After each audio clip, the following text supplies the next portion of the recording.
ಕಾಲಹರಣವೇ ಮರಣ.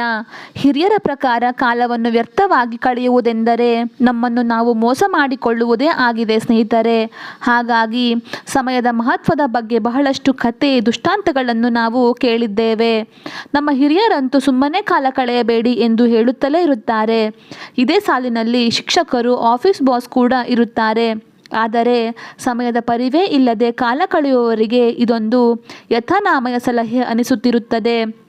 ಸಾಮಾಜಿಕ ಜಾಲತಾಣಗಳಾದ ಫೇಸ್ಬುಕ್, ವಾಟ್ಸಪ್ಗಳಂತೂ ಇಂದು ಅನುತ್ಪಾದಕತೆಯ ತಲೆಮಾರನ್ನೇ ಸೃಷ್ಟಿಸುತ್ತಿವೆ ಎಂದರೆ ತಪ್ಪಾಗಲಾರದು ಸ್ನೇಹಿತರೆ. ಉತ್ಪಾದಕತೆಗೆ ಬಳಕೆಯಾಗಬೇಕಾದ ತಂತ್ರಜ್ಞಾನವಿಂದು ಚಿಕ್ಕವರು ದೊಡ್ಡವರು ಎನ್ನದೇ ದೊಡ್ಡ ಪ್ರಮಾಣದ ಜನರನ್ನು ಸೋಮಾರಿಗಳನ್ನಾಗಿ, ಒಂದು ಬಗೆಯ ವ್ಯಸನಗ್ರಸ್ತರನ್ನಾಗಿ ಮಾಡಿದೆ.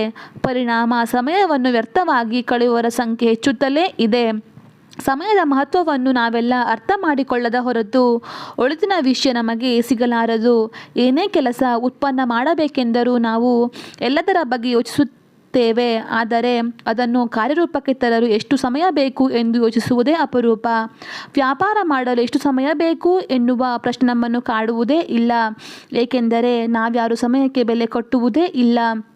ಬಹುತೇಕರು ಸಮಯವನ್ನು ಉತ್ಪಾದಕತೆಗಾಗಿ ಕಳೆಯುವುದಕ್ಕಿಂತ ಅನುತ್ಪಾದಕವಾಗಿ ವ್ಯಯಿಸುವುದರಲ್ಲೇ ಮಹದಾನಂದ ಕಾಣುತ್ತಾರೆ.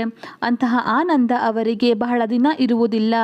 ಏಕೆಂದರೆ ದಿನದಿಂದ ದಿನಕ್ಕೆ ಸಾಮಾಜಿಕವಾಗಿ ನಾವು ಕಷ್ಟದ ದಿನಗಳನ್ನು, ಅದು ಒಡ್ಡುವ ಸವಾಲುಗಳನ್ನು ಎದುರಿಸಲೇಬೇಕಿದೆ. ಅದರಿಂದ ಪಾರಾಗಲು ಸಾಧ್ಯವೇ ಇಲ್ಲ. ಒಬ್ಬರಿಗಲ್ಲದಿದ್ದರೂ ನಮ್ಮ ಅಗತ್ಯತೆಗಳಿಗಾಗಿ ನಾವು ದುಡಿಯಬೇಕಿದೆ. ಅದಕ್ಕೆ ಬೇಕಾದ ಸಮಯವನ್ನು ಹೊಂದಿಸಿಕೊಳ್ಳಬೇಕಿದೆ ಸ್ನೇಹಿತರೆ. Thank you so much.